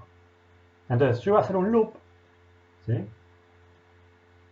¿Sobre qué? A ver, el elemento es i, no importa, es el nombre. ¿Sobre qué secuencia? Un rango que vaya de 1 hasta n más 1. O sea, de 1 a 6. De 1 hasta 6. Y 6 exclusivo, o sea, de 1 a 5 inclusive. ¿Bien? Y quiero pedir que me printee. Que me printee el resultado, la variable resultado. ¿Y la variable resultado qué es? La variable resultado es igual a resultado más i. Entonces, ¿cómo funciona esto? Lo corremos. ¿Sí? Voy a correrlo y me printea 15. ¿Sí? Ok. ¿Y qué es lo que va a hacer esto? Primer paso. ¿Y cuánto vale? 1. ¿Sí? Y vale 1. Entonces va a generar una variable resultado. La variable resultado es resultado más 1. ¿Sí? Esta manera de escribirlo es igual a esto. Entonces hace resultado más el valor de i, que es 1. ¿Cuánto vale el resultado al inicio? 0. 0 más 1 es 1. Listo. Entonces guardó la variable resultado que vale 1. Se mete en el for de vuelta. ¿Y cuánto vale? 2. Entonces vas a calcular el resultado como resultado más 2. ¿Y el resultado cuánto vale ahora? 1. 1 más 2, 3. El próximo valor del range es 3. 3 más resultado, que vale 3, es 6. ¿Sí? Acá están los pasos. Después 6 más 4 y 10 más 5. Entonces, el resultado debería ser 15. O sea, pues con esta lógica que acabamos de meterla acá, el resultado es 15, que es lo que mostramos. ¿Bien? Ok. Yo podría pedir, ¿sí?, que itere por valores. A diferencia de lo que nosotros antes iteramos por rango, ¿sí? Si yo acá hago un for x in lista, donde lista es 3, 5, 6, 2, 2, y le pido que printe x, básicamente va a escribir 3, 5, 6, 2, 2. ¿Sí? 3, 5, 6, 2, 2. Ahora bien, si yo en vez de hacer un for x in lista, hago un for x in range len lista, ya no va a escribir 3, 5, 6, 2, 2, sino que va a escribir, ¿sí?, la cantidad de elementos, ¿sí?, o hasta la cantidad de elementos que estén en el range len lista. ¿Y len lista qué es? Es la cantidad de elementos que tiene la lista. 5 elementos. ¿Sí? Es como si yo hubiese puesto range 5. Bueno, pero acá es range len lista. Esto es muy útil, ¿sí?, porque yo quiero que itere por la cantidad de elementos que esté utilizando en algún proceso. ¿Sí? Entonces, con len determino la cantidad de elementos y con range asigno, bueno, básicamente hasta dónde quiero que vaya. Arrancando en 0, ¿sí? Por default arranca en 0. ¿Bien? De hecho, hago ese print y imprime 0, 1, 2, 3, 4. Son 5 elementos lo que hay en lista. ¿Ok? Bien. Yo podría hacer algo muy parecido, fíjense. Esto que está acá es bastante parecido a lo que está acá.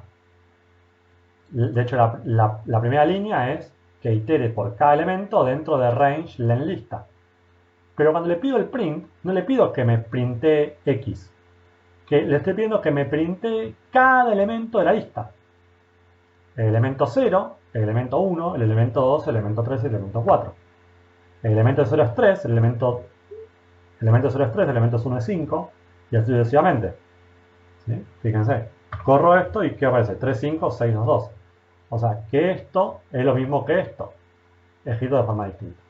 Acá estoy haciendo un slicing dentro del for. ¿Bien?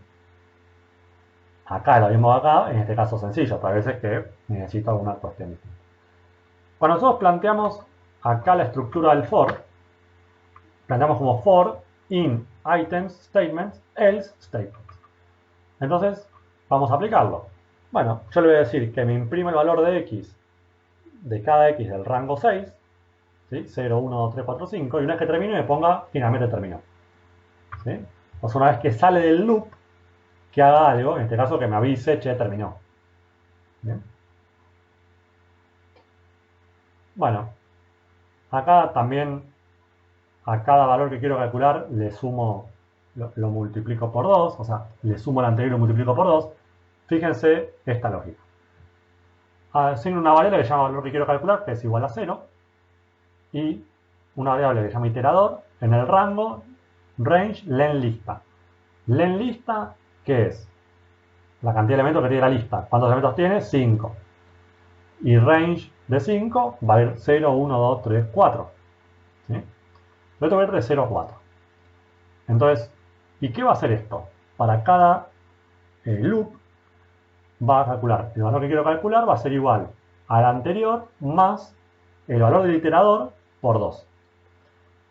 Y después le voy a pedir que me muestre el valor que quiero calcular. ¿Sí? O sea, el valor de la variable. Entonces, vamos por acá. La variable arranca en 0, o sea que, ¿yo qué voy a hacer? Cuando arranca en 0, valor que quiero calcular vale 0. Entonces voy a hacer 0 más 0 por 2. Entonces, ¿cuál es el resultado de la variable de valor que quiero calcular? 0. Voy al for, me meto en el for de vuelta. Ahora, ¿qué valor toma el iterador? Valor 1. Entonces, la variable de valor que quiero calcular, ¿en qué valor estaba? En 0. Le sumo 1 y lo multiplico por 2. O sea, 0 más 2. Entonces ahora la variable de valor que quiero calcular vale 2. Me meto de vuelta en el loop. El iterador toma el valor 3. Entonces, ¿qué voy a hacer? El valor que quiero calcular, ¿qué valor tenía antes? 2. Más 2 por 2. Perdón, dije 3, era 2 por 2. ¿Sí? 4. Entonces, 4 más 2 es 6. Entonces ahora la variable, el valor que quiero calcular vale 6. El próximo valor del iterador es 3. ¿Sí? Entonces, ¿qué hago? 6 más 3 por 2. 6. 6 más 6, 12. Hasta el último paso, ¿sí? Que acá está la secuencia explicitada de lo que acabo de decir. Corro esto y me tire el output, que es 20. ¿Sí? ¿Ok? Bueno, acá algo muy parecido. De hecho, creo que es lo mismo. No. No, no, no, no, no, no. ¿Cuál es la diferencia acá? Entre esto y esto. Acá yo puse que itere sobre range len lista. Y acá estoy pidiendo que itere sobre los valores de la lista, no sobre el rango de la cantidad de elementos. Entonces acá en vez de hacer 0, 1, 2, 3, 4, va a ser 3, 5, 6, 2, 2. Acá está explicitado. ¿Sí? Si corremos esto de acá, llegamos a 36. ¿Sí? Con este proceso de acumulativo. Bien. Bueno, acá lo que planteo es algunos loop múltiples, alguna otra cosita adicional. Véanlo tranquilos y vean los resultados que obtienen. Acá con el zip asociado como vimos antes. bucles múltiples, ¿sí? El i, el j y el k, ¿sí? Para ver cómo funciona, pero quiero poder continuar para ver algunas cositas que nos quedan todavía. Bien, tengo otro tipo de loop que es un loop indefinido, ¿sí? Que es el while. ¿Sí? El for era una iteración sobre una secuencia determinada. El while yo le voy a pedir que haga algo mientras se cumple una determinada condición. ¿Sí? Entonces, voy a inicializar una variable que se llama i, que arranca en 0. Y le voy a decir que mientras i sea menor a 100, hace que i sea igual a i más 1 y printeame el resultado. Entonces, fíjense, ¿esto qué debería imprimirme?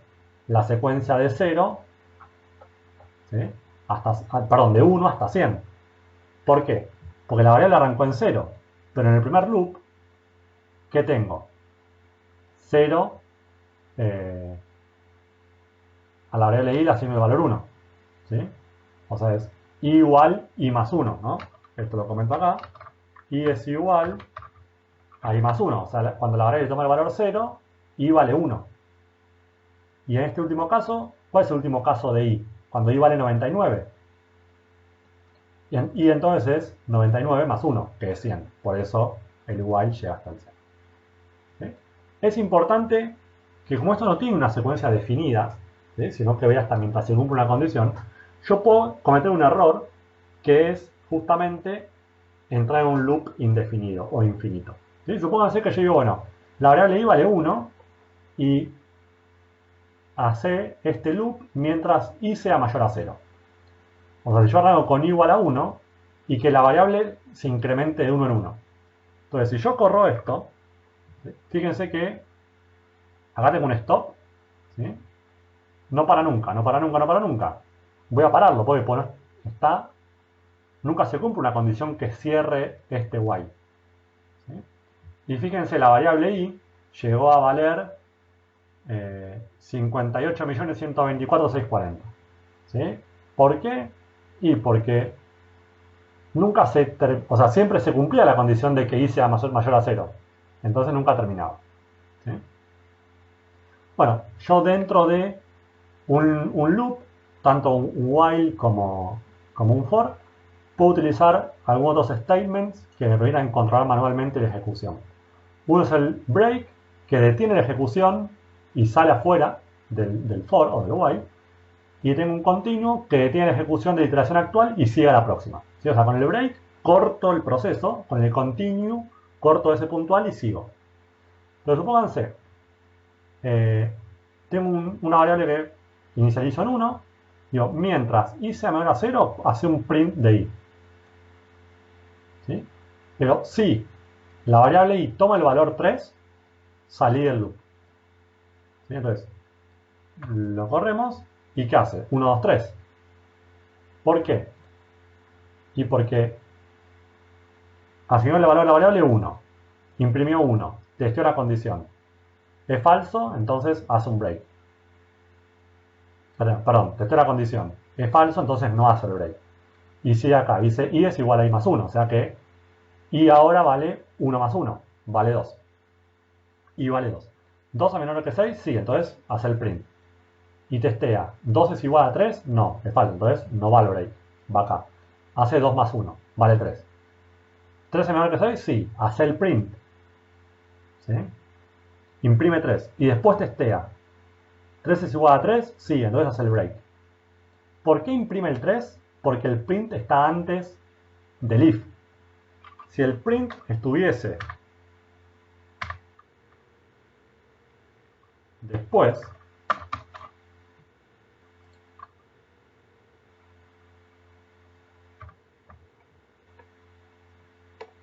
eh, bueno, acá fíjense que i, no lo voy a postar acá.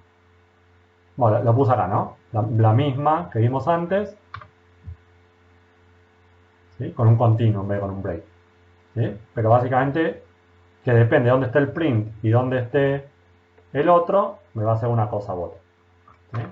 De hecho, esto está mal acá.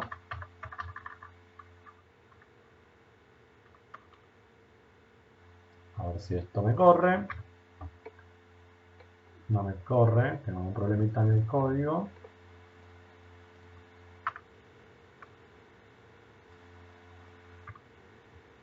No, acá me está tirando el print siempre sobre igual. Pero bueno, a lo que quería hacer mención era esto básicamente, ¿no? O sea, que depende de dónde esté el print, va a ser una cosa u otra, ¿sí? Escribir hasta 3 o no.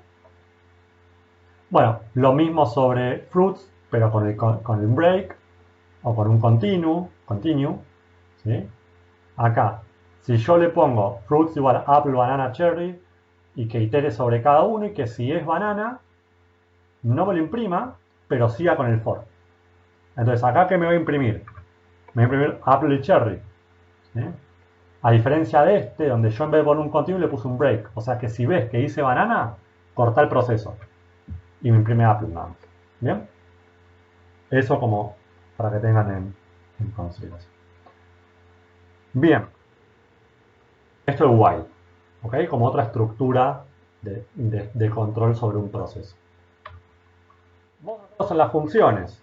Las funciones es lo último que vamos a ver por hoy. A ver, yo tengo funciones, o sea, son definiciones, como si fuese una función de sumar, una función de restar, o alguna otra cosa que ustedes ya conocen que existe en Excel. Bueno, acá existen un montón de funciones ya definidas en Python y que estuvimos trabajando, como print, range, len, ¿sí? Pero también existen funciones que uno puede generar, ¿sí? Bueno, si ustedes quieren conocer todas las funciones que están en Python, se meten acá en esta paginita que les puse acá, y entran, son todas las funciones, valor absoluto, no sé, próximo elemento, objeto, ID, bueno, si ustedes se meten, no sé, en len, que ya lo estuvimos viendo, dice len, return the length, number of items of an object. ¿Sí? The argument might be a sequence or a collection. ¿Sí? O sea, un string, como vimos, o un diccionario, una lista, una tupla, qué sé yo, lo que sea. Bien. Entonces, muchas veces es importante definir funciones porque no vienen, no vienen definido lo que nosotros queremos hacer en Python, entonces lo definimos nosotros. ¿Cómo es la forma de escritura? A ver, de la siguiente manera. Defino el nombre, o sea, arranco con def, ¿sí? Con def arranco a definir la función, le pongo un nombre a la función, el que ustedes quieran, y defino los argumentos que va a tener, de los cuales va a depender esa función. Y después, ¿qué es lo que quiero que haga? ¿Sí? Y si yo en particular quiero aparte que me devuelva algo, al final le pongo un return. ¿Sí? Entonces, vamos con unos casos. Bueno, defino una función que se llama mi función, ¿sí? Que no depende de nada, y lo que va a hacer es un print que diga hola. ¿Sí? O sea, la función que llama mi función no depende de nada, lo único que hace es que si yo llamo a la función mi función, me printea hola. Fíjense, yo corro mi función, ¿sí? Corro mi función, pero no hace nada, ¿sí? Porque recuerden que una función es solamente la generación de algo que queda guardado en el programa, pero mientras tanto yo no la llame, no va a surtir efecto. Ahora bien, si yo ahora llamo a mi función, F9, fíjense que ahora me dice hola. ¿Sí? Y yo podría asignarle el resultado de mi función a la variable respuesta. ¿Bien? Esto es como para entender cómo definir una función muy, muy sencilla. ¿Sí? Ya vamos a seguir viendo otras. Una cosa interesante con las funciones definidas por el usuario es que muchas veces uno escribe muchas cosas y después no se entiende qué es lo que está haciendo. Entonces, lo que está bueno hacer es como una pequeña guía. En vez de escribir antes de la función, esta función hace tal o cual cosa, yo puedo, entre la que defino la función y la finalizo, entre comillas, escribir qué es lo que va a hacer esta función. Entonces, esta función se llama cuadrado y depende de la variable a. ¿Sí? ¿Y qué es lo que hace? Devuelve el resultado de a por a, o sea, hace el cuadrado, básicamente. Entonces, acá entre comillas yo puse calcula el cuadrado de un número y qué parámetro le tengo que meter. La variable a, que es un número a elevado. ¿Sí? Entonces, yo genero esta función. ¿Sí? Defino la función cuadrado y que me devuelva a por a. por ahora no hace nada, ¿no? Solamente la asigné, la generé. Entonces, si yo voy al help de cuadrado, ¿qué pasa? Me devuelve lo que yo puse entre comillas, ¿no? Dice cuadrado A, calcula el cuadrado de un número. O sea, esto que yo puse acá. Y está bueno. ¿Por qué está bueno? Y para que si yo soy el que escribe, pero hay otra persona que utiliza el código que yo hice, que entienda qué es lo que está haciendo. ¿Sí? Está bueno. Es interesante. Bien. Continuamos entonces. Entonces con el help, bueno, también puedo hacer la función promedio, o sea, def promedio de A y B, y lo que hace es calcular el promedio. ¿Sí? De vuelta, acá estoy definiendo, pero si yo defino una variable A que sea, no sé, 10, y una variable B que sea 2, y le aplico la función promedio a B, ¿sí?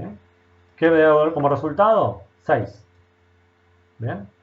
Yo podría calcular el promedio de esta manera, o sea, generar una función para una variable global acá, o directamente poner promedio de 10 y 2 y directamente asignarle dentro de la función el valor de las variables. ¿Sí? Dos maneras de hacer lo mismo. A mí particularmente me gusta trabajarlo más de esta manera porque es un poco más variable o se entiende mejor. Qué sé. Bueno, una función suma, yo podría dentro de la definición de una función poner un if, ¿sí? Porque, o sea, el statement que yo quiera, ¿no? Entonces yo defino la función f, que depende de la variable x. Si x es menor a 0, que me devuelva número negativo. Si no, que me devuelva número no negativo. Entonces supónganse que yo genero esto, ¿no? La función. Y ahora pongo f de menos 1. ¿Qué espero que me devuelva? Número negativo. ¿Sí? Y yo pongo f de un string 3, me tiene un error. ¿Por qué? Y porque esto es un string, no es un número 3. Porque yo lo puse entre comillas, es un string. Entonces cuando vaya a querer validar algo, a hacer un cálculo, no lo va a poder hacer. O meterse dentro de este if, no lo va a poder hacer porque es para un string. Si dice menor, not support between instance of string and integers. ¿Bien? Entonces tira star. Bueno, a ver algunas cositas más.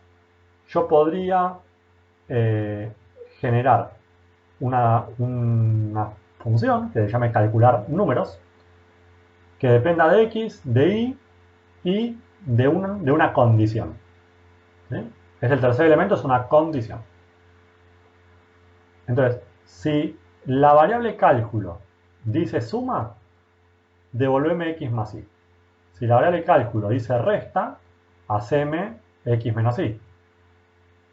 El if cálculo de multiplicación, haceme x por y. O sea, que depende de lo que yo le ponga como qué cálculo quiero hacer, haga distintas cosas. Entonces, fíjense cómo definir una función y tengo el if y el else que habíamos puesto antes, ¿no? Entonces yo voy a generar una variable que se llama suma final, que va a usar la función calcular nums, 5, 4 y resta. O sea que debería devolverme el valor 1. O sea, suma final debería valer 1. ¿Y por qué tiene un error? Porque nunca la definí. Entonces la corro a la función, tuki, y ahora sí, la corro, y fíjense que suma final es 1, o sea, 5 menos 4. Si yo hubiese puesto acá suma, me debería devolver 9. Suma final es 9. Y yo acá le pongo hola, ¿qué me debería devolver? ¿Dice suma? No. ¿Dice resta? No. ¿Dice multiplicación? No. ¿Dice división? ¿Dice potenciación? ¿Dice radicación? No. Entonces decime aclarar el cálculo correcto. O sea, me definiste mal lo que estaba haciendo. ¿Ves? Aclarar el cálculo correcto. Bien. Bueno, acá algunas cositas más para que se entretengan. Y no mucho más. Acá un par de ejercicios para definir funciones. Hay algunas partes más del código. Y acá lo que definí es un método de disección, un método numérico, donde estamos metiendo todo. Defino una función, utilizo el método append de una lista, o sea, de una lista vacía, le aplico el método append, meto la estructura de control while, utilizo if, utilizo break, return, después utilizo print, hace un montón de cosas, ¿sí? Supóngase que yo tiro corro esto, me va a volver esto. ¿Esto qué es? Para cada iteración me vuelve el valor de la raíz de la función, el valor posible de la raíz de la función, y cuánto vale la función que yo definí acá, f de x, valuada en este punto. ¿Sí? Hasta que encuentre el verdadero valor con una tolerancia determinada de la función. Bien, entonces tiene el código, tiene bastante por trabajar, hay un par de ejercicios que están resueltos de todas formas, y algunas cositas adicionales, algunas equivalencias de tasas que se pueden hacer y demás. ¿Sí? Entonces, bueno, espero que ya se haya entendido más o menos estas otras estructuras básicas introductorias de Python. Y bueno, la próxima vez que nos encontremos, seguramente nos encontremos aplicando algo, viendo algunas librerías, algunas cosas más sofisticadas. Pero con esto ya tenemos, con la clase pasada más esta, tenemos todo lo elemental que me parece importante que sepamos. Así que bueno, así quedamos, ¿no? Después de escribir tanto, de ver tantos temas, quedamos ya como la rana René para la cama. Bien, así que bueno, hasta acá llegamos. Si tienen alguna duda, alguna consulta, los escucho. Gracias por conectarse, por participar. Después les voy a estar compartiendo el video, ¿sí? La grabación de la clase. Y bueno, lo que necesiten, acá al final de las slides está mi mail. Cualquier cosa me pueden escribir, no hay problema, y vamos viendo qué dudas tienen. ¿Sí? Así que bueno, chicos, muchas gracias por participar y nos encontramos en cualquier otra charla que estemos organizando.